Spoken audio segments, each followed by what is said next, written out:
traders, how we doing today? In this video we're going to be talking about the new TS called S9 Basket Trader TS. This is one I put together because I like to use breakout lines and set up trades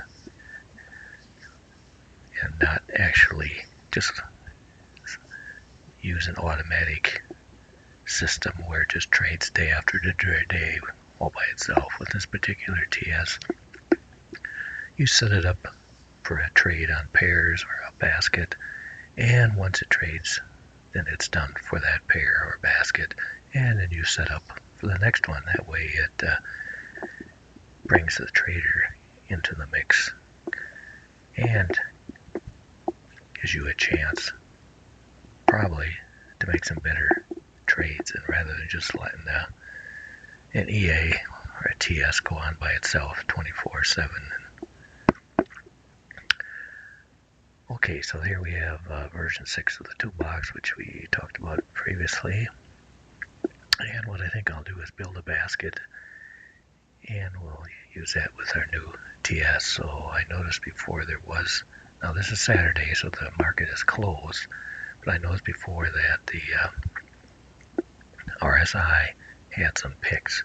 Now remember, these settings for these tabs down here you can set. Here's the correlation settings. Most of them, they all default to the 60 or the 1 hour time frame. Here's the HAS. You can change its settings. You got an RSI, you can change the settings, and we're going to be using that right now, and it has a setting of 4, and we're going to be looking at a 1 hour. And our levels are going to be 70 and 30, and we're not going to look back past the present. We're just going to look back to the previously closed candle to see where it's at. We're not going to look back any farther than that, because we do have some picks there, so we don't have to go back any farther. You don't want to go back too far, because it doesn't do any good to look way back in the past and try to trade them presently. Now the TDI defaults to a look back window of 3, because with the TDI it seems to work best if you do look back just a little bit. And then of course you can always look at the charts themselves to see if you really want to use that pick from that button. But here are the settings for the TDI, and we also have swing point settings. The swing points, I really don't recommend you set the window any farther back. 0 is just, it will look for the 3 closed candles. If you go back too far, you're probably already past the best entry point of the trade, because like I said, it takes 3 closed candles before it'll give you a signal, so you're already 3 candles past the point. But these do repaint, so it's up to you. Okay, so that's where the settings are, so we're just going to leave those. Oh, and one thing I forgot to do is what we're going to do is give our basket a name. We have to do that. We're going to build a basket, and you do that right here, basket name, and we'll just call it RSI.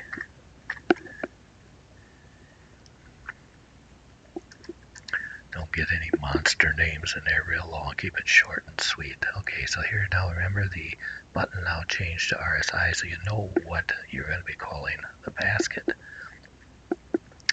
Now we click on RSI, and what I'm going to do is build a basket with the oversold RSI pairs. So we got what? Euro Aussie, Euro CAD, Euro Yen, Euro New Zealand, Euro US, Pound Aussie, Pound CAD, and Pound New Zealand. Those will be our pairs. Now, you don't have to just blindly go by what this shows you. You could always open up your heat map and look at these pairs, like the Euro Aussie. You can see the euros are all pretty much have gone short, which coincides with being oversold. And then we got the pound, and we got the pound Aussie, pound CAD, pound New Zealand, and they kind of agree too. So this kind of agrees. It tells you that they have been going in the short direction, and this tells you that you have reached an oversold point maybe. So we're going to build a basket. So we click the RSI button now, and we get our indicator pops up. Remember, this one has to have that short key assigned to it. It's the S9 basket create 3-670ET. It has to have that short key assigned to it for it to pop up like this. If it don't pop up, you forgot to assign the short key to it. And remember, leave the pound sign there so it puts it at the top of the list. Just going to put in RSI. Here you don't put the pound sign, you just put RSI.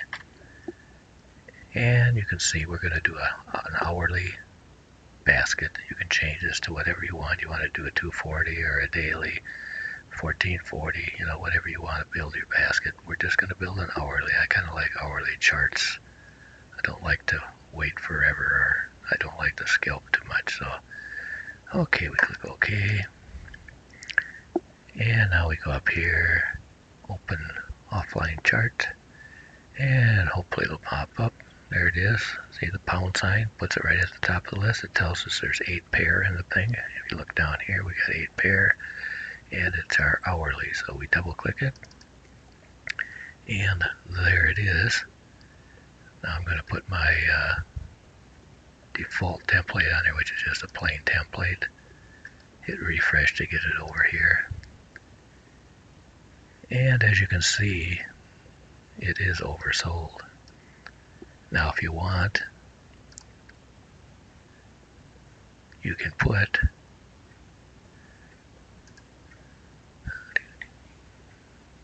RSI on there if you want to. Set it at 4, close. This is what that tab is set for right now back in the dashboard. And click OK. And as you can see, we're way oversold. And sometimes just for the heck of it, I put my TDI on there too, just for looks, which is the S9 TDI. And leave it at the default settings, which is the same as over in the dashboard. And as you can see, the TDI is going below the 32 also, so there you got good, you're getting confirmation actually from the TDI. These two are kind of agreeing. But remember, like all indicators, they all get their information from the price up here, so when one does one thing, the other ones generally do the same thing. So it hasn't crossed yet, but you could be looking for, if this starts to cross and go up, we're below the 32, could turn out to be a good trade. Okay, so that's our basket. So now what I'm going to do is put my new TS on there, which is Basket Trader version 2. Now you'll see there was a version 1, but a lot of times I have different versions of these as I go through building these things. I may have a version 1, 2, 3, 4, 5, because I like to save the old ones as I fool around with doing things to it, because I don't want to corrupt it. So the version 1 was actually never out in the for the public, because there really never was one. It was just that I was saving this. So when I started version 2, trying working with it to build it better, I didn't want to completely destroy it. So always, you save a back. It's like saving a backup copy before you go on and start screwing around with something. So this will be the new TS S9 Basket Trader TS version 2. I'll put that on here. And here are your settings. Now this TS can be used on a single pair. It's not just for baskets. If you want to use it on just a single pair, leave the basket import pair list name blank, because what it'll do then, it'll default to whatever pair you put it on. So if you put it on like the Aussie CAD, it'll say Aussie CAD here, and it'll load the Aussie CAD down here to trade. So you can use it on single pairs if you want to. But in this case, we're going to use it on the RSI as the name of our basket. Remember, this has got to be the same. We're going to use a line break. If you want to use the candle has to close above the line, the previous candle, then you can set this to true. But I usually use just the line break. And I always turn on the add to trade. And I also turn on the Marty. This particular TS is very strict on when it's going to do an add to. So I very seldom am getting any add tos. Sometimes I'll get just one add to. So you don't have to worry about this running away. And this will come in handy if you get something that's in a long trend. You'll get some nice add tos as it goes along. I'll show you that in a minute what it looks for. And the time zone of the data, now I am on Central Standard Time, and this lines up pretty good for me. You can move the pivot lines around by changing this to get them to conform to where you think they should be, so they line up with other people's, because this will vary with your time zone, even your broker. So, but this works good for me, Central Standard Time, and this is on Trader's Way. Okay, so we're all set to go. Don't forget your suffix if you have one. If you don't have one, delete this I out of there. Otherwise, it won't take any trades. So if you think it should be taking trades and it's not taking any trades, it could be either you forgot to put a suffix in here or you put this in here when it shouldn't be there. Okay, so very few settings, all set to go. Turn that off. Let's see, one thing I was going to put in here. Did I put it? I was going to put the swinger in here. Just for heck, just for looks. There's really no settings to it.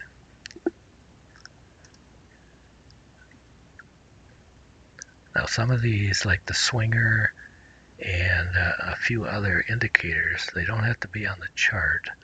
None of these have to be on the chart, but some of them have to be in the indicator folder because the dashboard uses them when it does its calculations. Rather than putting all the calculations in the dashboard, some of these I just make a call out to the indicator itself. That's in the indicator folder. So be sure to load everything that's in the accessory file folder, which you'll find as a download. Make sure you put everything that's in there into the proper folders, or some of these things will not work in the dashboard or even over here because the program is looking for them. Okay, so let's to clean this up a little bit, I'm just going to dump off these bottom two things here. We'll get rid of that relative strength, and we'll get rid of the TDIs. We know what they look like. They kind of confirm our idea. Okay, this is what it comes up when you turn it on. You'll notice it listed our 8 pairs because this is the name of the basket. That's why you give it that name. It has to match exactly with what you created back in the dashboard. Here's your 8 pairs that we're going to be trading. A lot of this up here is the same as what it was before. We do have an add to trade button here. If it's going up and it's not creating its own add 2 points, you can click this and it will add to the trade whichever ones of these are positive. If one of these is negative, it's a loser, it's not going to add to the trade. And it'll add to the trade the same lot size you got selected back here. And then of course we got the buy all, sell all. Those only function when there's no trade open. Like right now, well, the market's closed, but if the market was open right now and I don't have a trade going on, I could just click the buy all and it would send a buy on all of these if everything matched back here. Remember, your spread also has to be white. If it's a red spread like it is on the Euro New Zealand right now, it would not take a trade on that one, and it would not take a trade on the pound New Zealand because they are red. And I think I got my spread set at a maximum of 2, and you can see these are over 2, so it would not trade those because this would be stopping them. So you could get a signal coming in from the TS, but this would stop it from taking the trade. And of course you gotta have the TS button turned on, and you gotta have a trading time selected back here. Okay, so this is the way it comes up. This is the buy line. When it breaks through this one, it will take a buy. If it breaks through this one, it will take a short. Now these you can double click and move them wherever you want. In this case, since we're oversold, we're looking for a buy. Say now, I'm just showing this for demo. This isn't the way most of you would probably do it, but I would move that down there. And so when it went back up, and you can see we're kind of in a downtrend here, so all we're probably looking for is a short pullback and maybe go. But if I'm only looking for a buy, I can delete this one. So now we're only looking for buys. Now if you want to do a breakout, go back and open this up again so I get my other line back.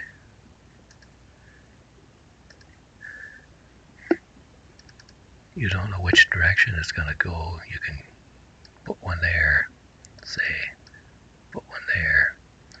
Now remember, now if it breaks out long, you get a long. If it breaks out this way, you have to go short.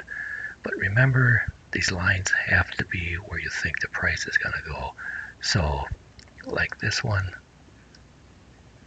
if you put it way back here, it's not going to break out back there. There's no line over here. It's going to see there's no line here. It says so. It's only going to be able to break out short. So make sure you put them where the price is going to be over here. And usually I only trade 1 or 2 days, 1 day on these. Make sure it goes far enough over to cover your period of time. So the next day would probably be over to here, from here back to here. So this would cover that 24-hour period. Now another neat trick you can do with these is say you only want to trade on this particular chart or this particular TS. On this chart, I only want to trade the London session. So let's pretend to spread this out a little bit so we can see it here. Say London session is right in here someplace. I'm not going to get the exact time on it. But I only want to trade the London session. And I'm looking for, say I'm looking for a breakout in the London session. Just a minute, I got to do this to make this line a little shorter so it don't go over so far.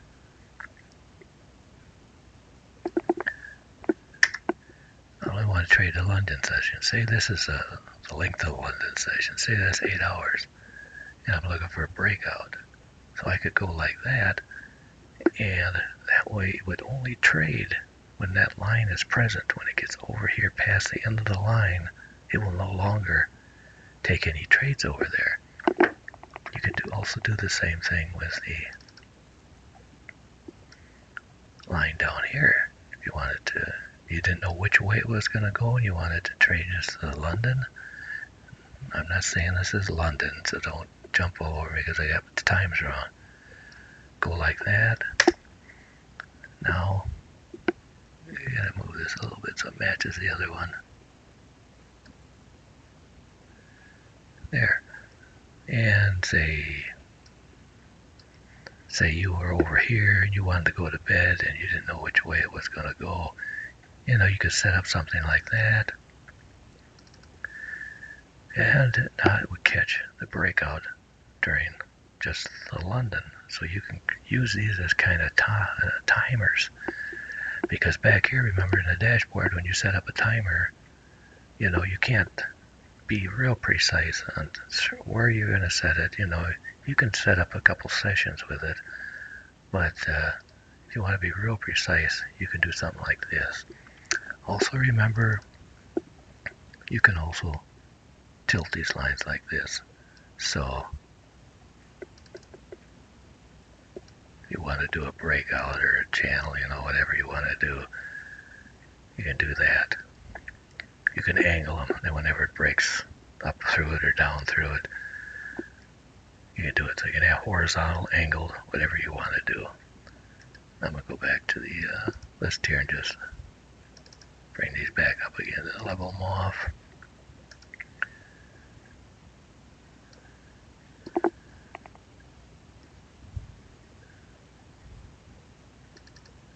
Okay, so now let's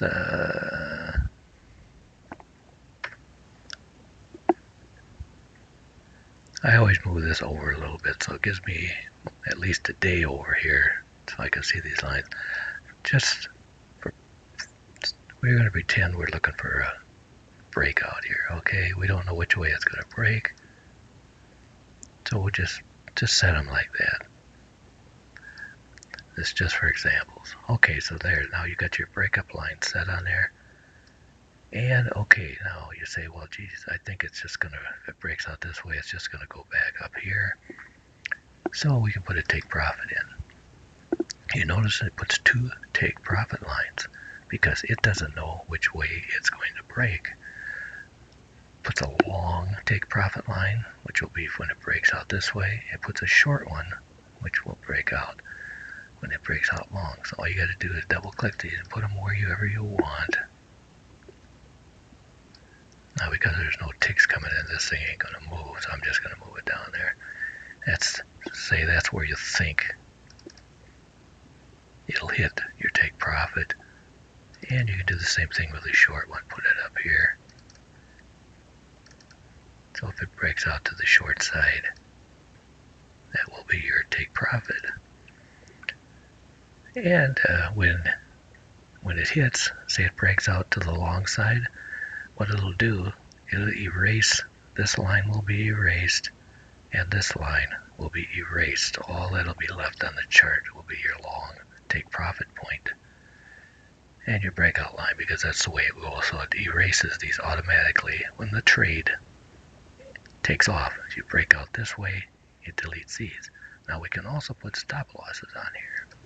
This is all before the trade, and you can see here's our short stop loss, here's our long stop loss.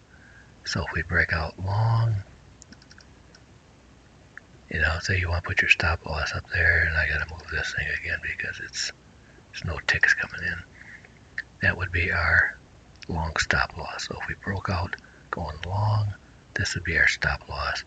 Now a short stop loss, let's just put it down here to get it out of the way. This I got to move because it's no ticks. So that would be our short stop loss. So if it breaks out going short, this would be our stop loss. So now we're all set up. We can just go away and leave it, and it will run itself when it breaks out either way. Now, if you want, what you can do, right now these are fixed stop losses. If you click the button again, you notice it turns to orange.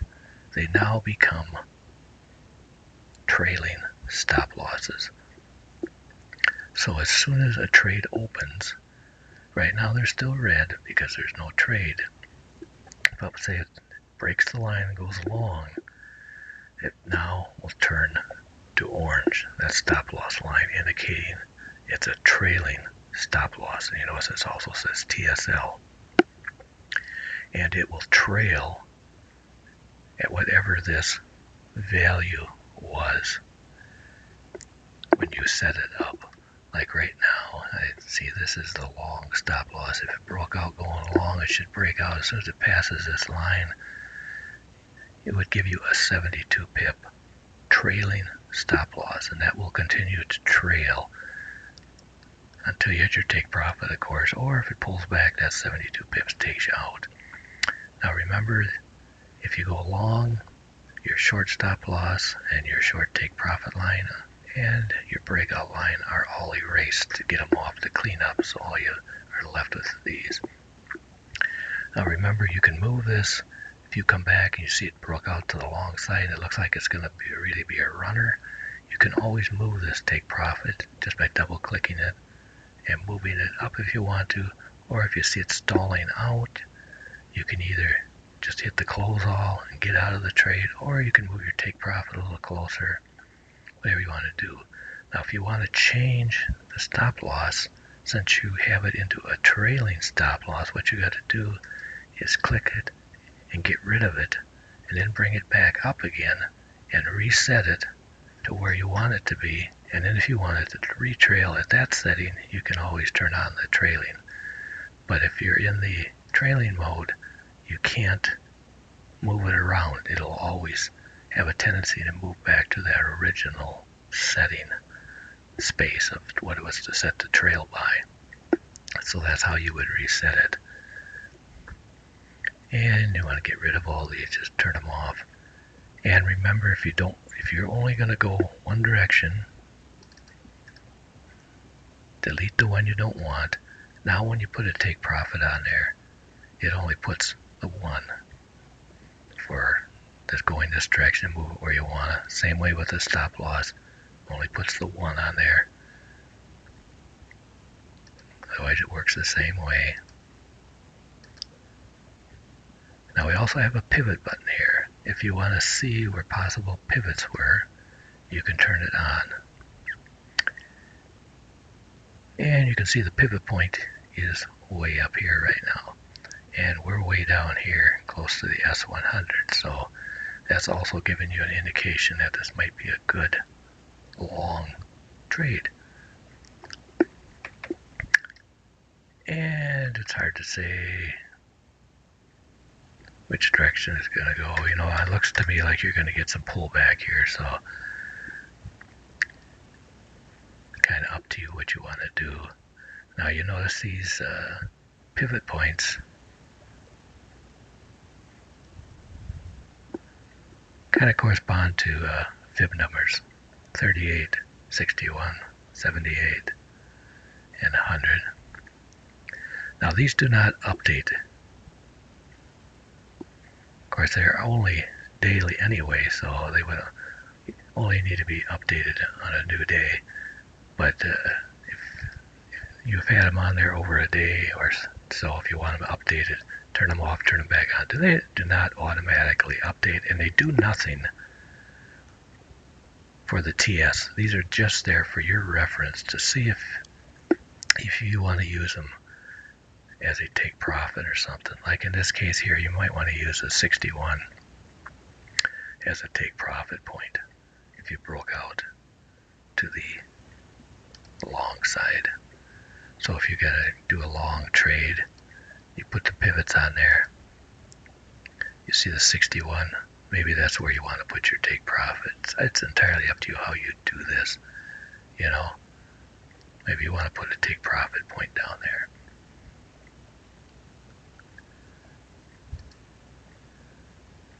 And you can turn them off. And if you want to, you can use fibs, you know, to give you some idea. Use your swinger. That's kind of a fib thing. And there's, you got a 618 up there. There's your 50. So it just depends on how you want to play these things. There's a million different ways to do it.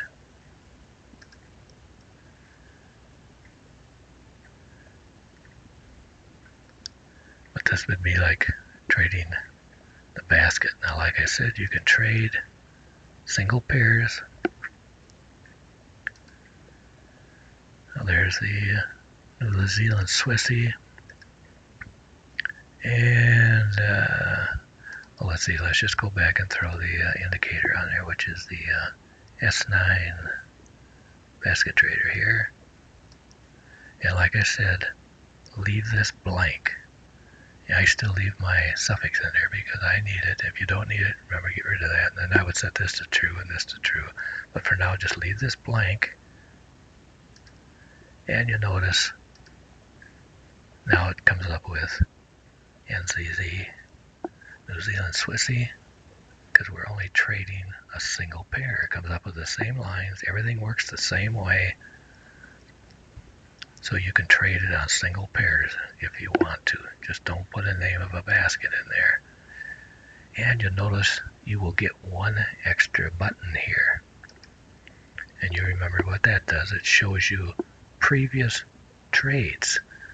Well, we can do that with a single pair, because remember, where it gets that information from is down here out of your account history. And you can set this period down here, a custom period, if you want to. So say we just wanted to go to the beginning of the week, like so. That filters that list. And now, see how it cut down on the number of trades? It's only going to show us 2. Here's the week: Friday, Thursday, Wednesday, Tuesday, Monday. And here are the 2 trades right here. 1 trade there, 1 trade there. Those are the 2 trades. So remember, when you're on a single pair, it will give you this extra button. But you can't do this with a basket, because a basket, the name of the basket does not appear in that log down below, so it can't work. Also, when you're in a trade either on a single pair or a basket, you will see a yellow line on the chart. The yellow line will go from where the trade, say, let's pretend this is the yellow line, from where the trade opened to where the present price of the trade is. It will keep changing as the price changes. It kind of shows you where the trade is. But you do not have this, because remember, when we go back over here, see, it's gone, because there's no way to calculate out all these. It's just way too much work. Okay, so I think that about wraps it up.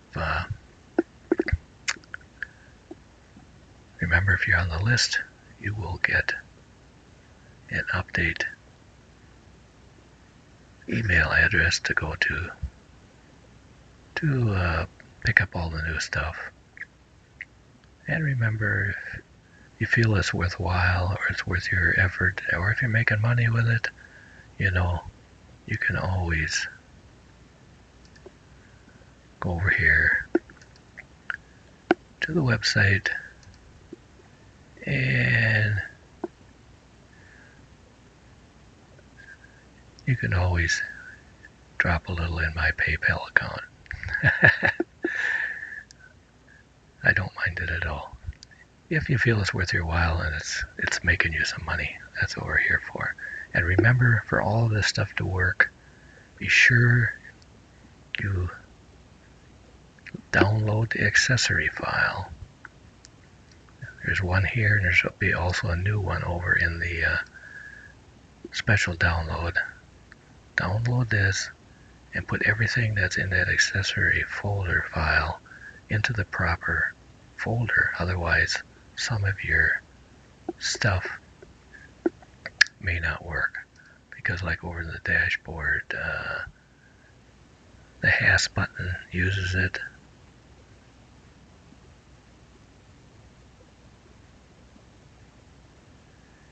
And I believe the swing and the TDI use those ones. So be sure you have all those in there. But you don't have to have anything on the chart. Like I had the TDI or the RSI down here before. You don't have to have that on there.